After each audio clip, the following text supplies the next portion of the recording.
Okay. I want to do derivatives. I want to do derivatives. I need to remember how we define derivatives because I got to start from the definition and work my way back to the shortcuts and stuff because I don't want to do derivatives the long way if I can avoid it.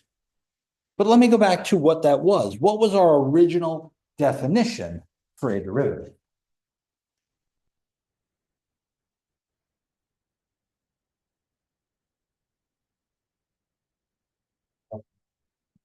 That was for antiderivatives. Fundamental theorem of calculus shows me that the integral gives me the antiderivative, the definite integral, or that the derivative of an integral is the original function.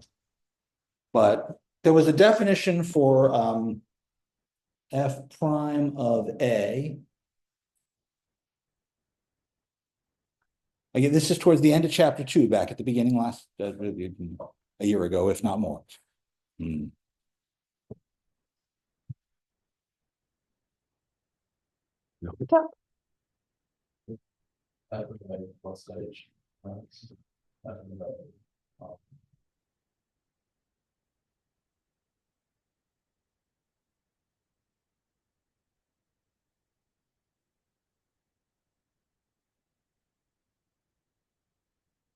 Again, what goes here? Something does.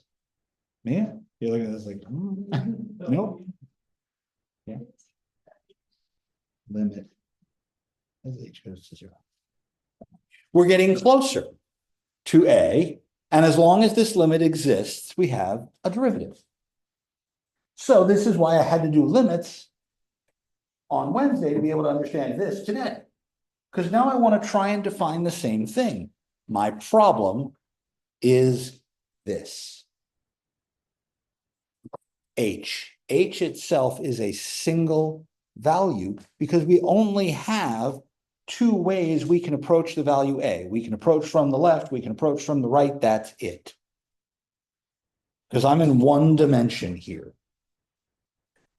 X, A, we're coming in this way, and then I've got this graph, and I'm trying to figure out what's happening with this difference quotient as I get in here. But I'm thinking now of a function of more than one variable.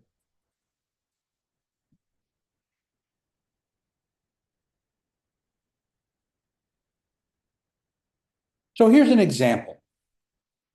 A function of more than one variable, f of xy equals 4 minus xy. Now, my first reaction is I haven't the foggiest idea what this looks like. So I'm going to cheat, and I'm going to graph this. Up comes Grapher, and I create a new picture, and I end up with this. What I have is a saddle shape, a hyperbolic paraboloid. It's okay. And notice it's up. It's up at a height of 4 when x and y are 0. We're up there. And it isn't truly aligned with the axes. It's kind of rotated. Because in the one we did in chapter 12, section 6, it was either down along the x-axis or down along the y-axis and up along the other one. This is turned 45 degrees. So it's not in a standard form. But still, it's a surface, right? Here's a problem. If you pick a point on here, I'll make my life easy. I'm going to insert a point. And the point set, I just need one point for the moment. Delete that row. Delete that row. So I'm going to say we're going to use the point 1, 1. All right, it's 4 minus xy. That's 4 minus 1 is 3. And there's my dot. Stuck right there in the middle of my picture, right? There's the point in question. I'm going to approach this point. How?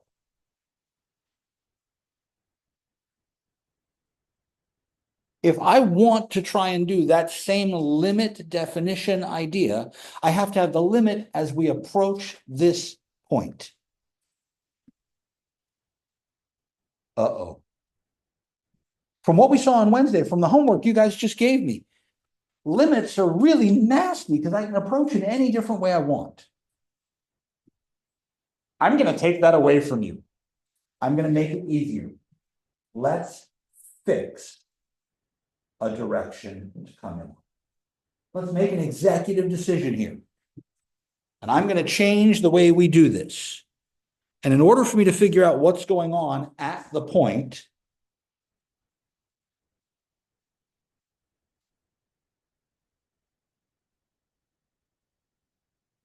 I'm going to make a decision.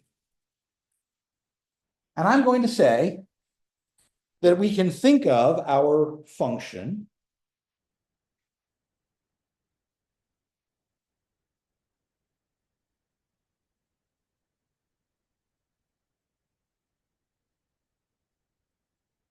here's our point P. Here's the point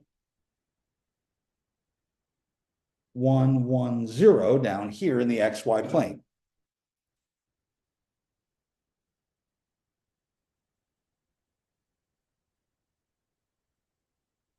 I'm going to make an executive decision and say we're only going to pick one direction to start with.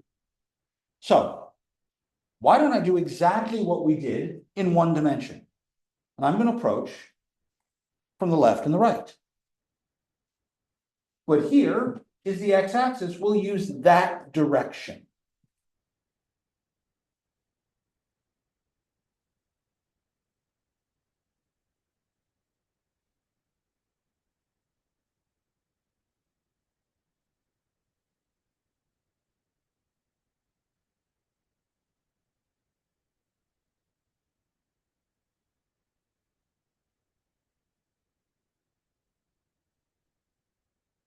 So I'm imagining that y never changes. Y is always equal to 1 here.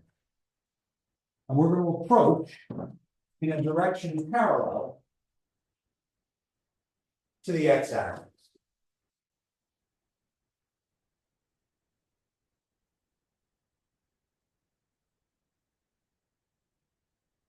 But wait a minute. I'm going to write up the limit idea for this. Only x is changing, then I can think of the same idea, the limit as h approaches 0 of f of x plus h, leave y alone, minus f of x, y, over h. I can do the derivative that way. Now that's oriented. It's along the x direction.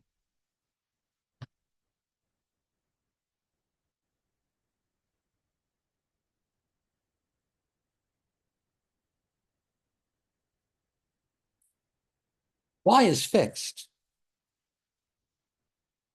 As a matter of fact, I could think of y as a number in this case. As a matter of fact, for this particular point, I can say y is always equal to 1. But in general, this means I can treat y like it's constant.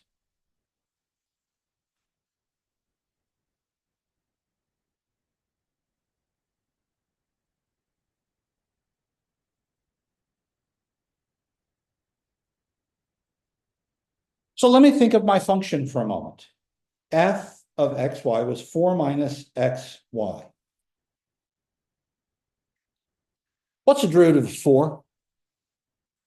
That was easy. 0. But then this is a number times x. What's the derivative of 5x? Derivative of 7x. Derivative of square root of 3x. Square root of 3. The derivative of number x is number. But my number is y in this problem.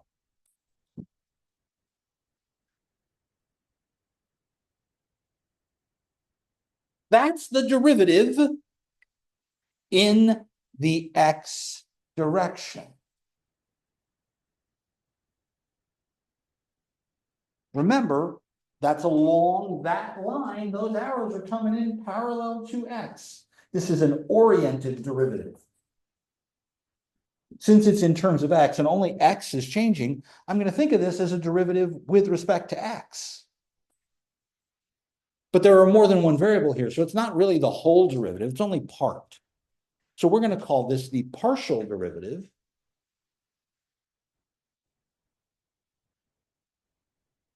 of f with respect to x. Best part is it uses the same derivative rules we already know, so I know how to take this derivative using all my shortcuts. I just have to remember that y is a number here.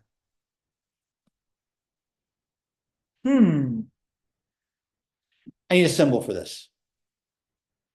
I can't use f prime because that doesn't indicate what letter I'm working with. So here is a part where the two different notations that we used in Calc 1, one of them becomes more useful than the other.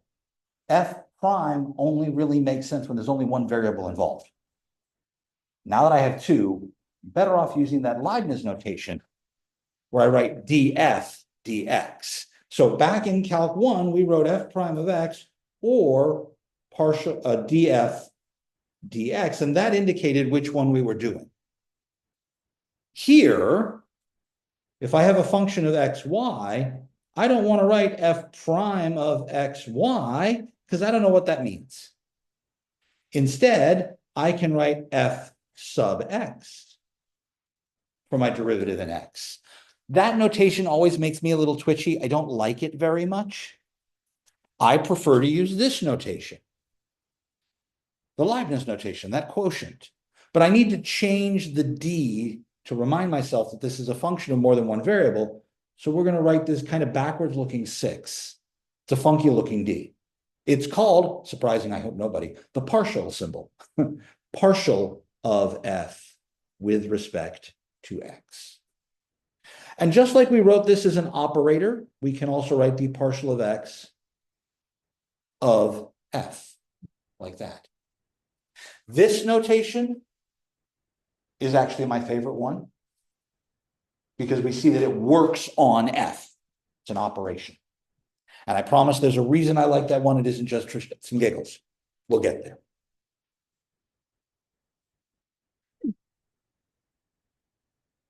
At our point 113, the value of this derivative is -1.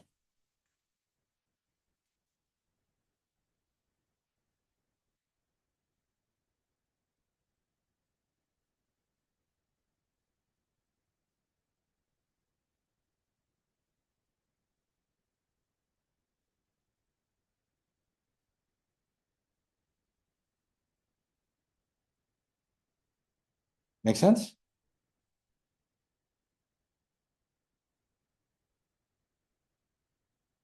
I made an executive decision. I said we're going to do it this way and treat y as if it's held constant and only move in x. Oh, fine, screw that. Let's do it the other way around. Let's hold x constant and move in y.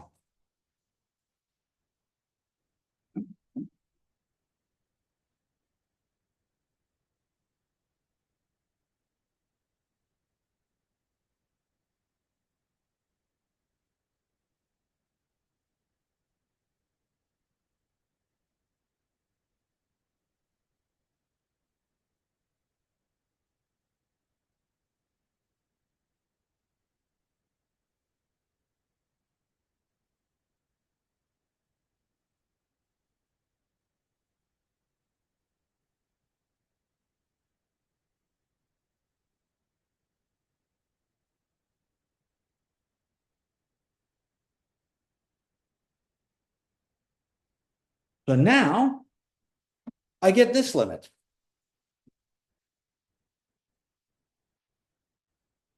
And that is going to be my partial of f with respect to y, or f sub y of xy. But it treats the function differently.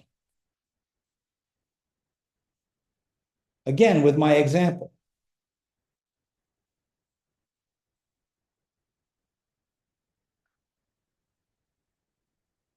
My derivative with respect to y, my partial with respect to y, would be what here?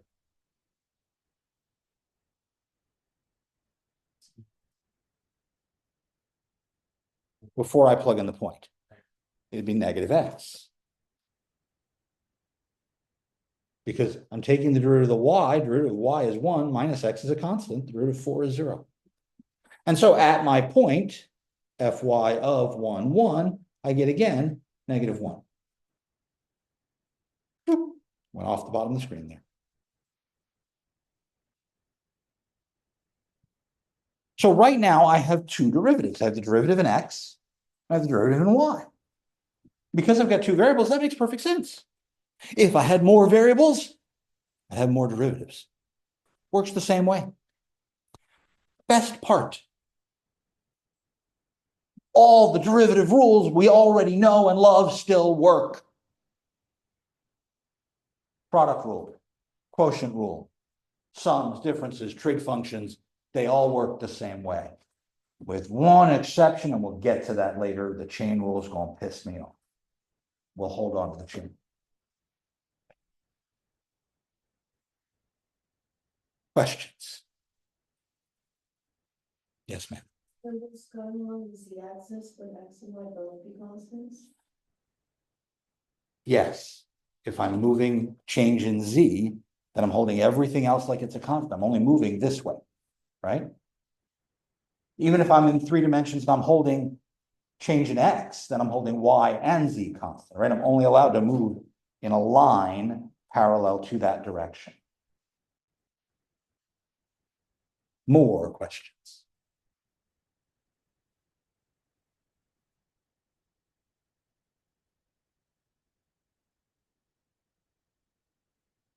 So what does that number mean?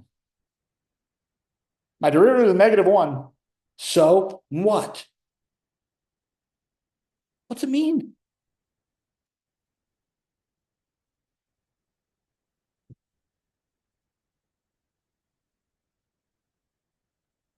When I figure out f prime of a, what does it mean here?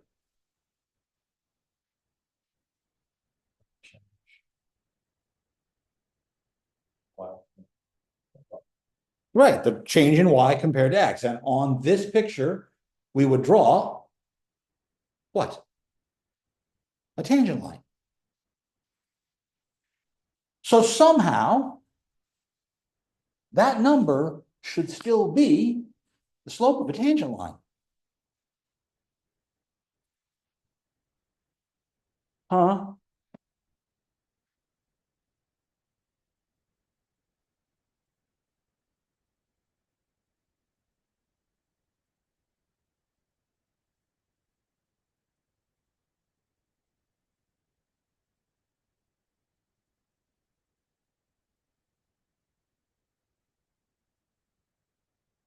I'm giving you a point on the surface, 4 minus x squared minus 2y squared. I would like you to find the partial derivatives of f with respect to x and y each, and then evaluate those at the point P.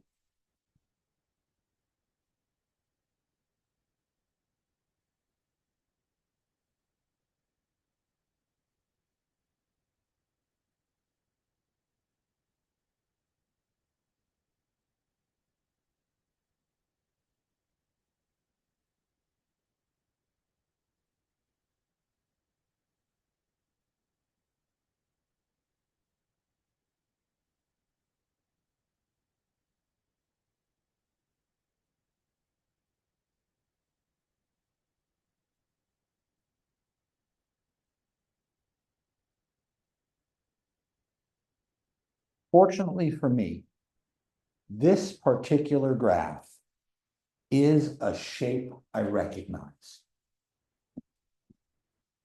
So after you've done your derivatives and found the numbers that we need, help me figure out what shape this is.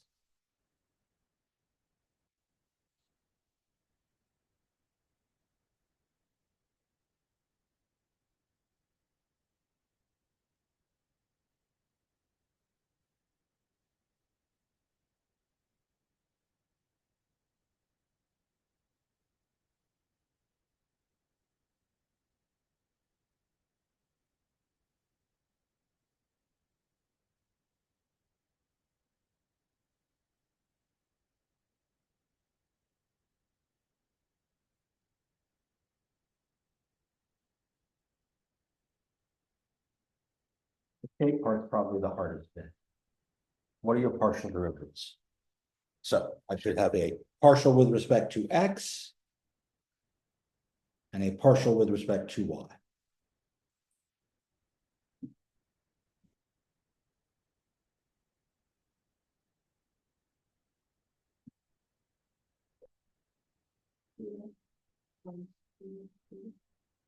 For each of them? Okay. 4 is a constant. What's derivative constant? Ah. Oh, wait a minute. Y is a constant here. What's the derivative of a constant?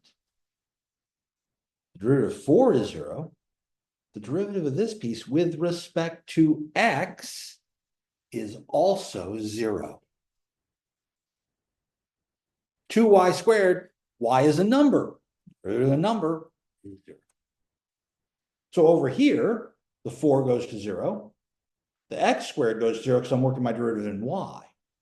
But the derivative of 2y squared, bingo.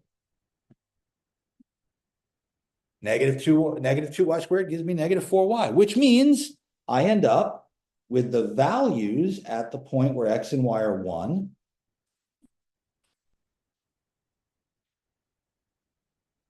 Of -2 and -4 respectively. Now, does that make sense, Mia? Because this is the thing that will trip most people up, is remembering to hold the other variable like it's a number.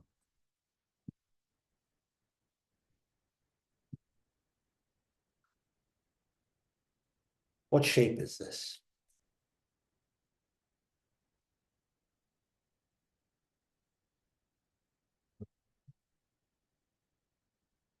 In an ellipsoid, all of my variables are squared. And if I was trying to graph this, I'd write it as z equals, right? So that z part isn't squared. So it's not an ellipsoid, but I do see ellipse thingies here, right? Because I got an x squared and I got a y squared, and they're both different and they have different coefficients, right? It's not 1y squared, 1 x squared. It's 1 and 2. So they're different shapes. It's a paraboloid whose cross section is an ellipse. So it's a downward opening paraboloid. Z equals 4 minus x squared, and z equals 4 minus 2y squared. Those are downward parabolas. But this one in x is fatter, and the one in y is skinnier. So it's narrower left to right than it is front to back.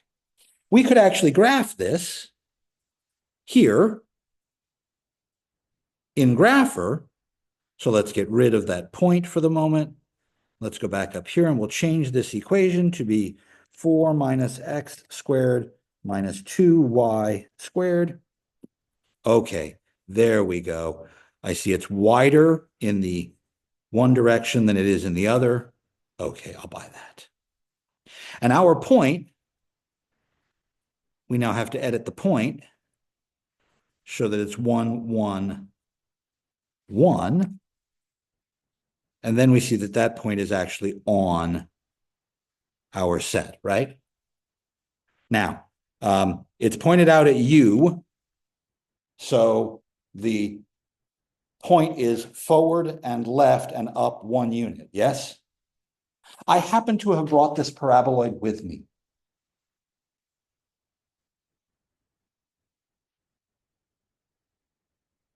Now, if I'm the origin, then 1, 1 is in front and left, that's here. 1 unit forward, 1 unit left. I want to go in the x direction, yes? And I should have a slope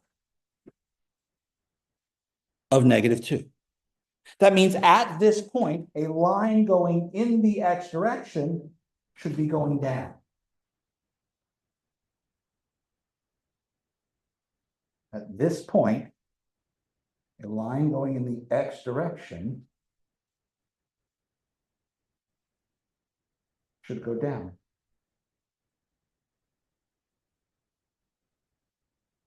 That's my tangent line. It's got a slope of -2, but that's measuring change in z against change in x. What's partial with respect to y? It's steeper. What happens to this line? It goes down faster. And now, since we're going in the y direction, it goes, come on, come out of the hat properly. It goes this way.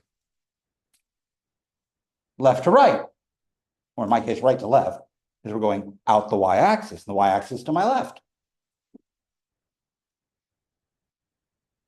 It's literally, am I going uphill or downhill as I go in the x direction? Am I going uphill or downhill as I go in the y direction? At the point in question.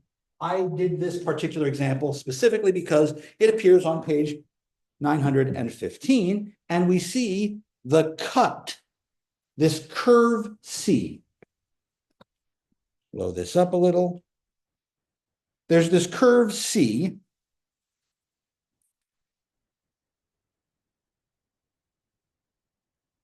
On the surface. Now, this is where I really wish I was a better knitter, because I would have knit a strip that was the right color in each direction, but I didn't.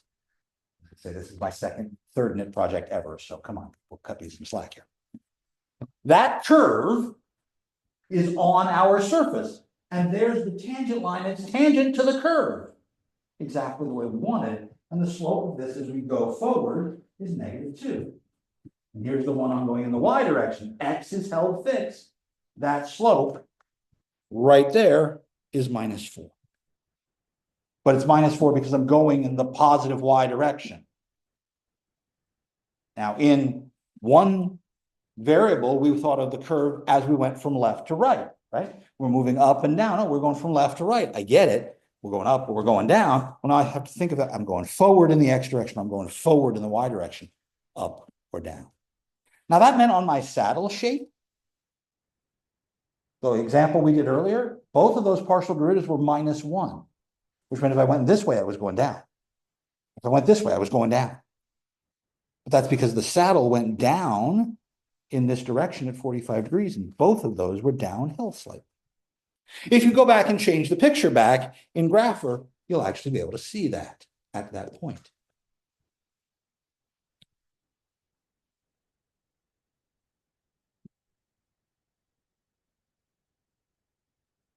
Right.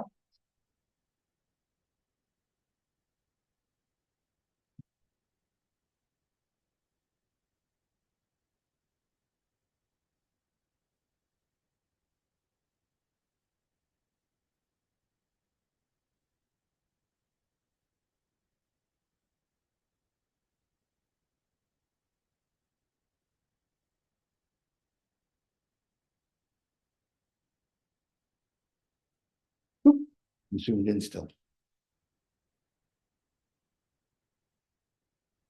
Here's another function.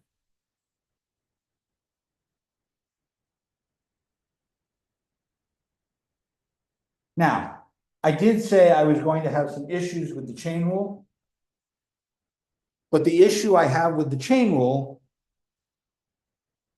really doesn't come around until I start thinking of functions within functions that are much more complicated than this.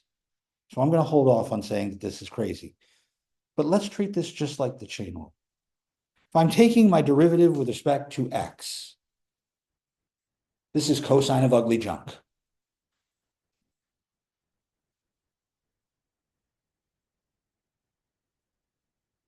What's the derivative cosine of stuff?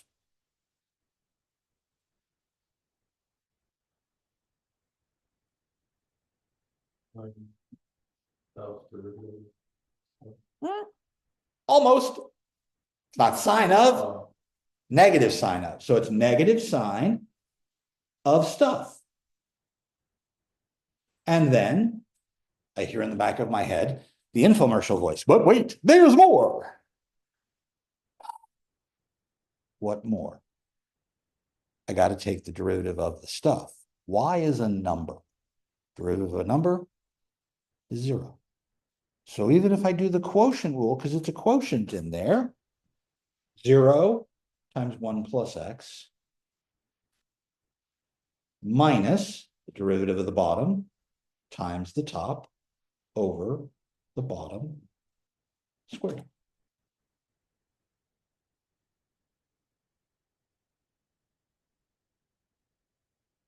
The important part is that y is a number. Doing my derivative in x, y is a number.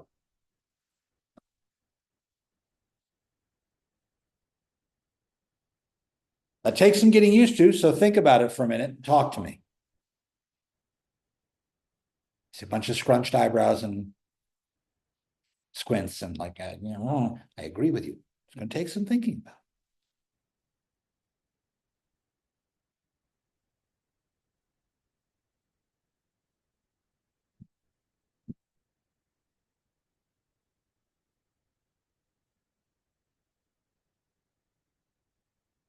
If I switch letters, now x is a constant. Derivative cosine is minus sine, leave the stuff alone. And now, derivative of the inside, but it's the derivative with respect to y.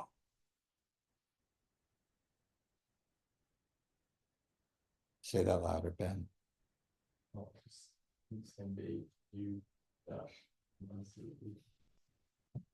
Yeah, derivative top, right? But here the derivative of the bottom is a zero, isn't it? Derivative top times the bottom minus derivative of the bottom times the top, that's a zero, over the bottom squared. Wait a minute, isn't that going to simplify?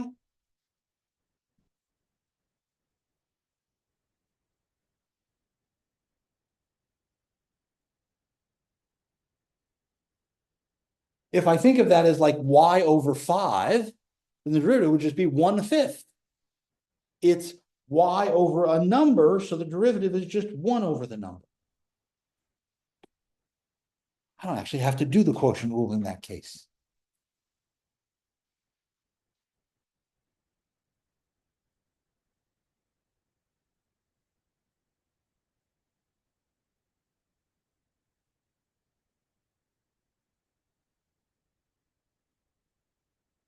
I don't care how many variables you have.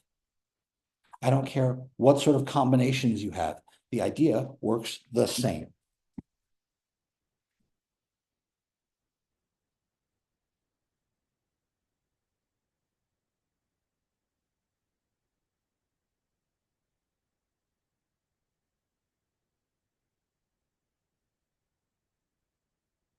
Function of 3 variables. F is x, y squared, z cubed plus 3yz. Which means now, Nora, I'm going to get 3 partial derivatives. I'm going to get the partial of f with respect to x. I'm going to get the partial of f with respect to y. And I'm going to get the partial of f with respect to z. The difficulty is I don't know how to draw the pictures. Because I'm trying to measure how we change in 3D, how our 4th dimension changes in 3D. That's not easy to picture. I don't know what the tangent line bit looks like in 4 dimensions. No. But I can still do this derivative. I'm taking my derivative with respect to x.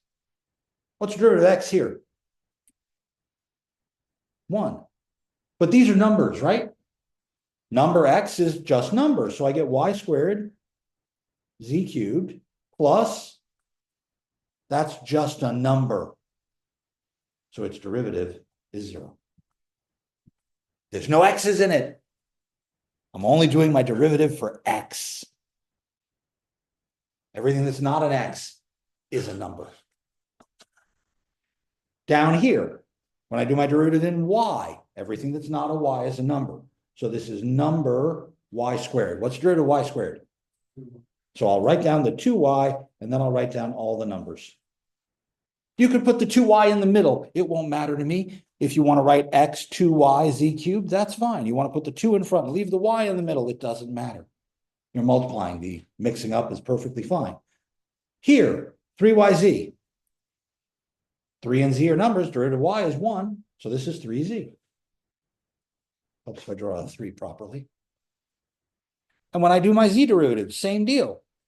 X and y squared are numbers. The derivative of z cubed is 3z squared. In this term, z is a number. The derivative of z is 1. Sorry, z is the variable. The derivative of z is 1. 3y is a number. So we get 3y times 1.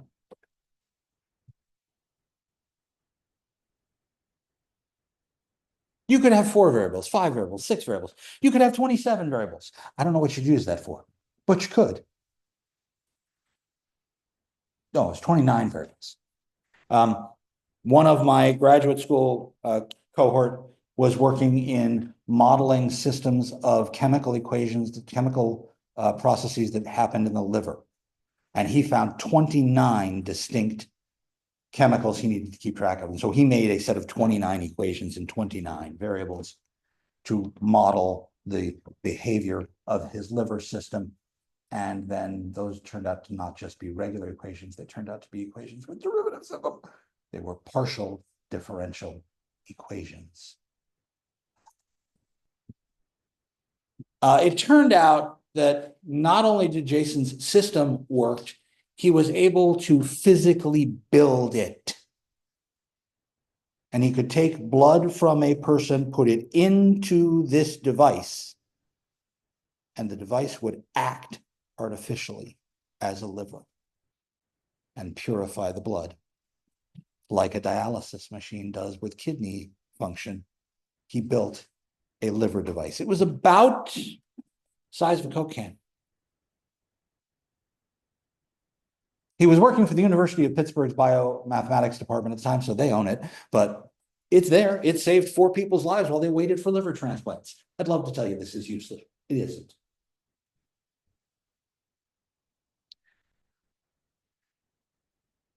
Questions?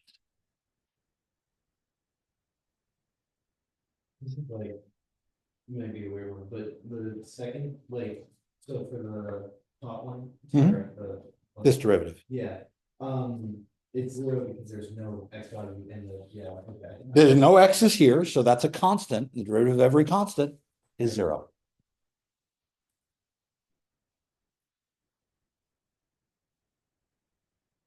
And again, it literally doesn't matter how many variables you have. 5, 6, 7, who cares? Am I going to make you do a lot of 7 or 8 variable things? No. Are they useful? Potentially.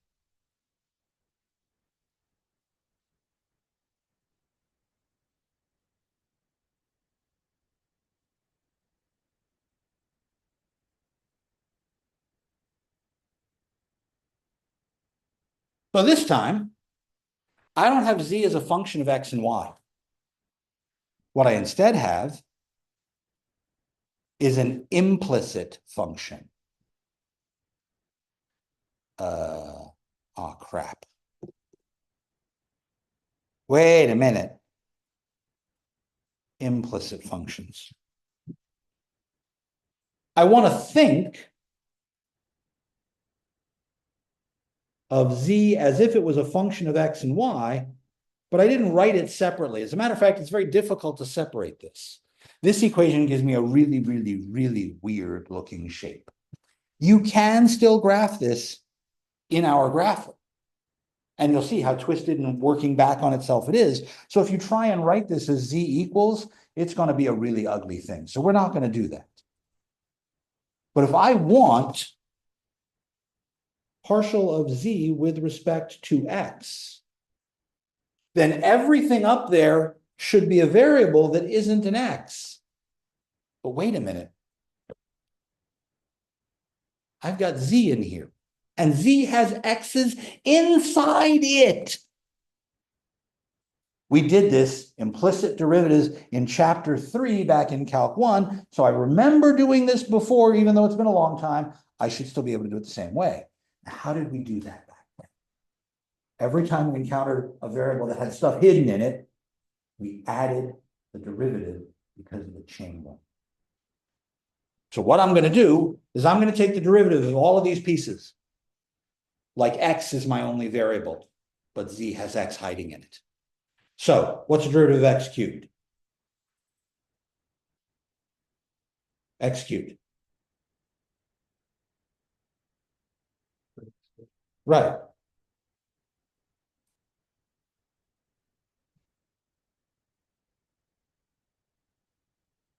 What's the derivative of y cubed with respect to x? 0. Because y cubed, y is a constant. How about z cubed? All right, wait a minute. Normally I'd say 0, but z has x hiding in it. So I say, oh, well, the derivative of z cubed is 3z squared dz dx. There's the chain rule. Now, implicit derivatives was a long time ago. So it's like chapter 3, section 5, 4, 5, 6, somewhere back there. I would recommend you go review some of those. But now I have to do this part. I see 6xyz. Problem. I see x and z. They're multiplied together. That means the product rule. Because both x and z have x's in them. I have to take the derivative of both pieces. And that means the product rule. So what's the derivative of 6x? So I'll write 6, leave the y and the z alone. Then I'll leave the 6xy, because y is a number. What's the derivative of z? 1 dz dx. Oh, wait a minute. All of that should be the left side. The right side is a 0. What's the derivative of 0? So all of this, I really should write it over here, but I've run out of room, should be equal to 0. Well, you know what you can do now? You can solve for dz dx.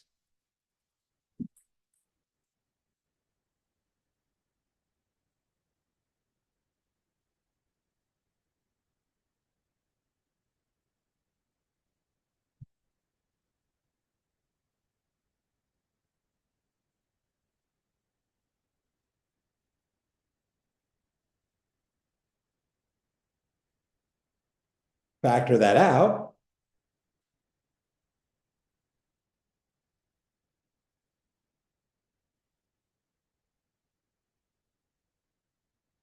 And divide.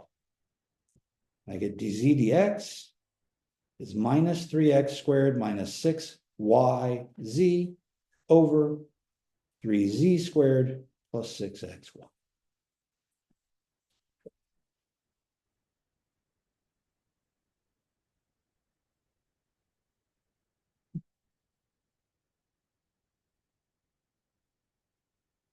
I can do dz dy also. I'd have to do the same process of solving for dz dy, but I could do that partial derivative the same way.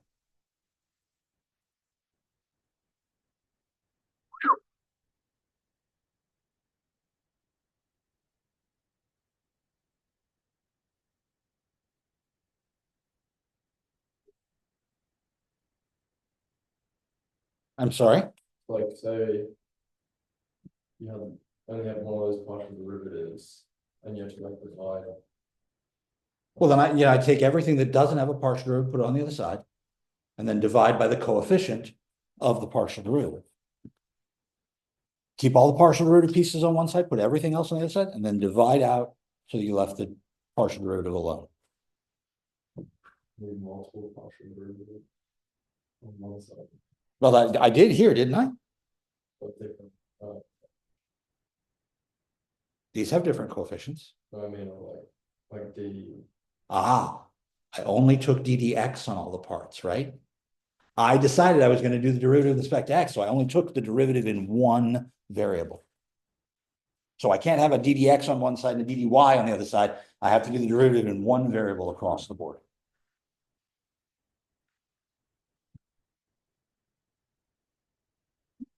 Talk to me, you're all scrunched up.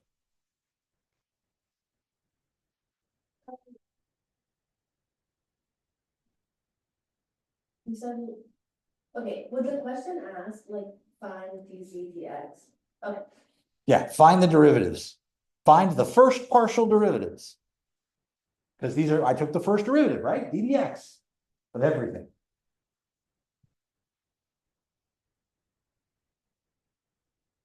I just said a nasty word. First derivative.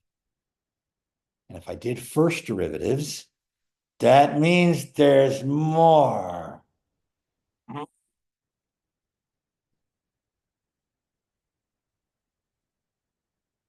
Higher derivatives can still be done here.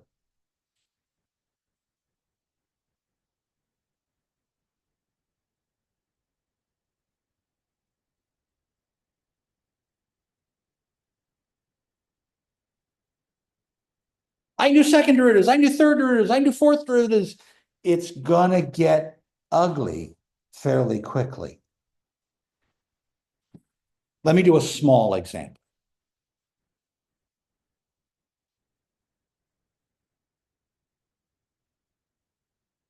Right? We already did the first derivatives. I know the first partial derivative with respect to x, was minus 2x, and the derivative with respect to y was minus 4y. Right? But technically, because these came out of functions of two variables, these are still functions of two variables. These two functions are functions of x and y, which means each of them has a partial in the other variable. I could ask, what's the derivative of this with respect to x? Now, I'm going to write this as an operator. Take the derivative with respect to x of the first derivative. Well, in this case, that's easy, right? Derivative of 2x is 2. So the derivative of minus 2x is minus 2. But I could also say, take the derivative in y of this thing. Because I started with both x's and y's. I can't forget that I have x's and y's. What's the derivative with respect to y of minus 2x?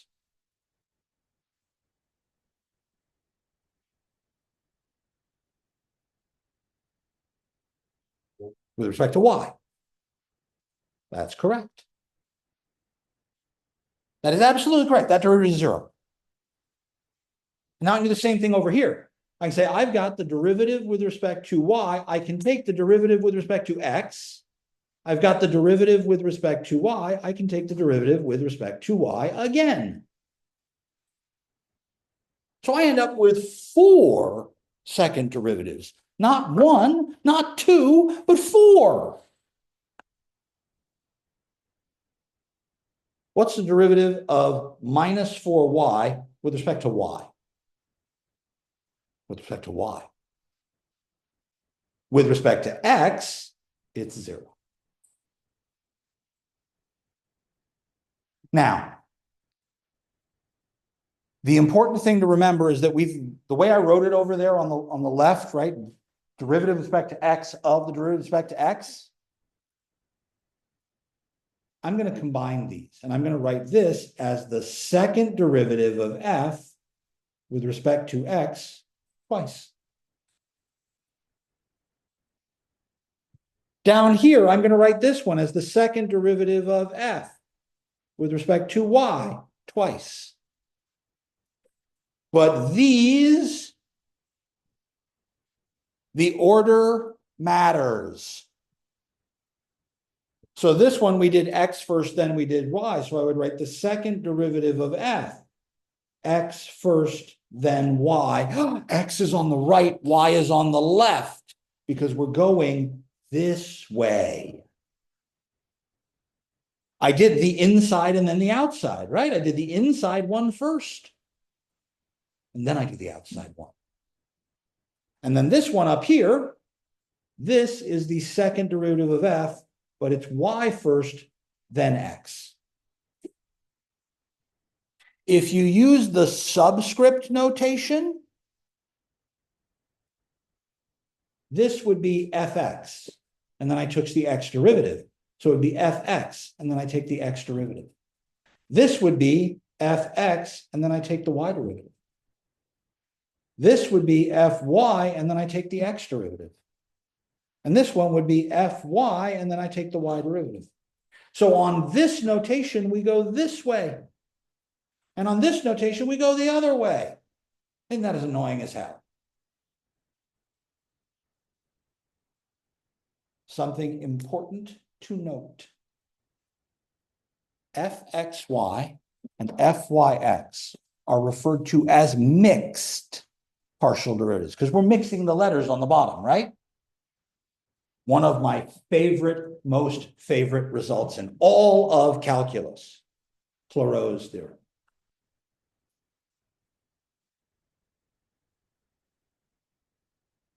If f is continuous, the mixed partials are equal.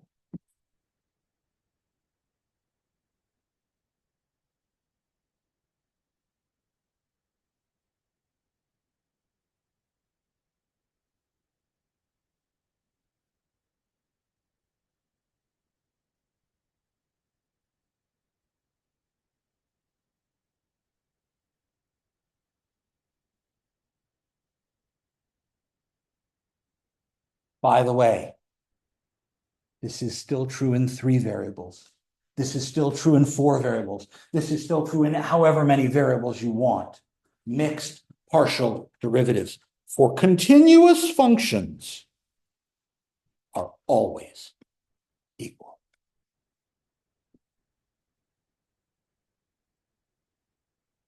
If I write equations involving partial derivatives, I'm doing differential equations with partial derivatives.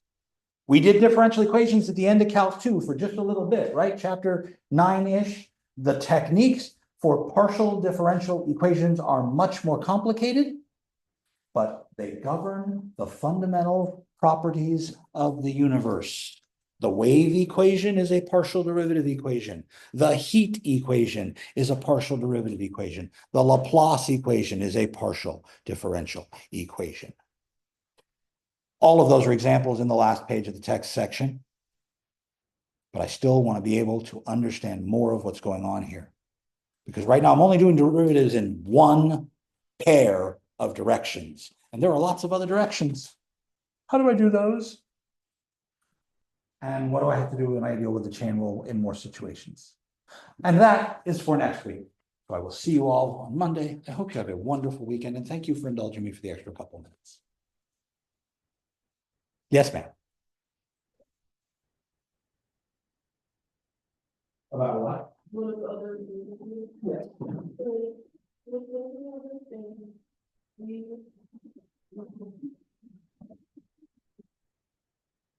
Yes, I'm thinking that this is written as an implicit function.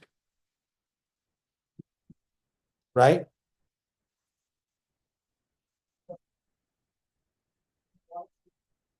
Right. Because I'm only taking my derivative with respect to x, not y. If I did this entire process again doing derivative with respect to y, then the derivative of 3 of x cubed would be 0. And the y cubed would give me 3y squared. And just switch which letters is constant, which is.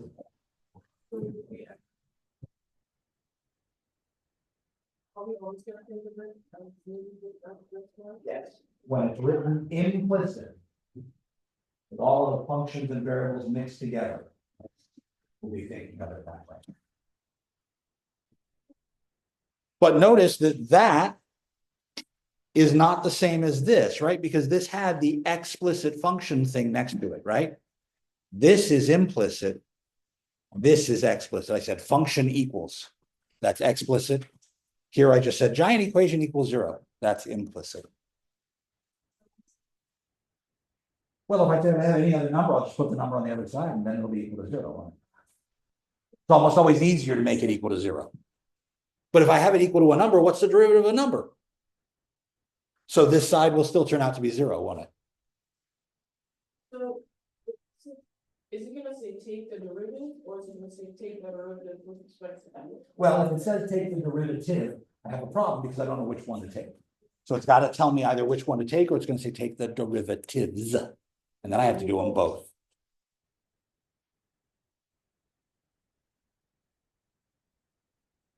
Since I'm taking with respect to x, how do you want to do like x or 5x? Because here I'm thinking of a function of the input variables x and y. I'm thinking of my z as my output, right?